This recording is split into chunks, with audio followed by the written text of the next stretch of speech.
h31, l'info d'ici, Bled du Pin, et pas de fête nationale sans feu d'artifice. Ouais, un 14 juillet ne serait pas complet sans les belles bleus, blancs, rouges, sans le bouquet final. La plupart des communes ont choisi la soirée d'hier pour tirer le feu d'artifice. C'était le cas de Challes-les-Eaux, dans l'agglomération chambérienne, au pied des Bauges. Chaque année, le feu d'artifice est tiré au-dessus du plan d'eau. Une équipe de 6 professionnels a œuvré toute la journée de dimanche pour installer le matériel, sécuriser la zone. Le reportage d'Emma Julie. Et c'est au moment du bouquet final, sous une pluie de paillettes, que les réactions sont les plus fortes. Franchement, il était magnifique. Surtout la fin, le bouquet final était exceptionnel. Plein de lumière de partout, ça éclate, c'est super. Maëlle, 18 ans, découvre le feu de Challes-les-Eaux pour la première fois. C'est un peu un retour en enfance.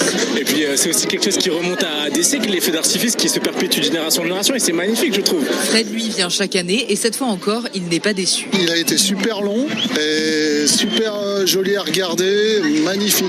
En plus, bien en hauteur. Moi, j'ai rarement vu des feux d'artifice comme ça à Challes-les-Eaux. Ça fait 30 ans que je viens ici et c'est le premier que je vois qui est aussi beau. Mais ce sont les petits qui ont le plus vibré pendant les 20 minutes de spectacle. Il y a eu un cœur. Gianni et ses sœurs Maïlé et Wendy sont ici en vacances et ce soir, la Savoie leur a mis des étoiles dans les yeux. Moi, j'ai trouvé le feu qui était bien. À la fin, ça fait boum boum boum et après, ça m'a bien plu. J'ai préféré la fin.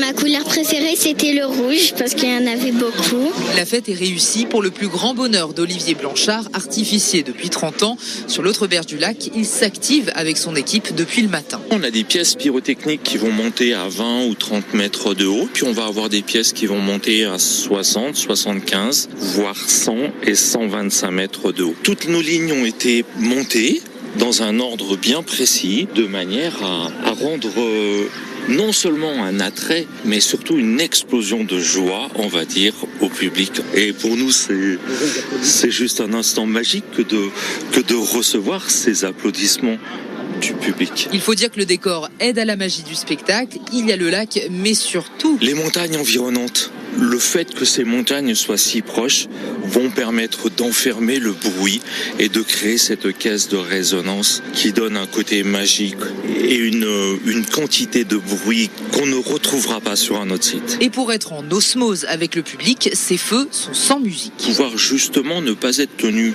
avec un chronomètre du fait de la musique et de pouvoir, entre guillemets, s'amuser avec le public. Et c'est ça qui nous anime quelque part aussi. Et pour travailler en toute sécurité, les artificiers peuvent compter sur la maire, Josette Remy et son équipe qui patrouillent en gilet jaune fluo. Les gens ne peuvent pas aller plus loin, c'est bloqué, il y a toutes les barrières de partout. Donc nous on est là pour faire respecter les élus, que effectivement les gens ne passent pas. Et pour prévenir le moindre accident, la mairie a aussi fait appel à 4 secouristes de la sécurité civile.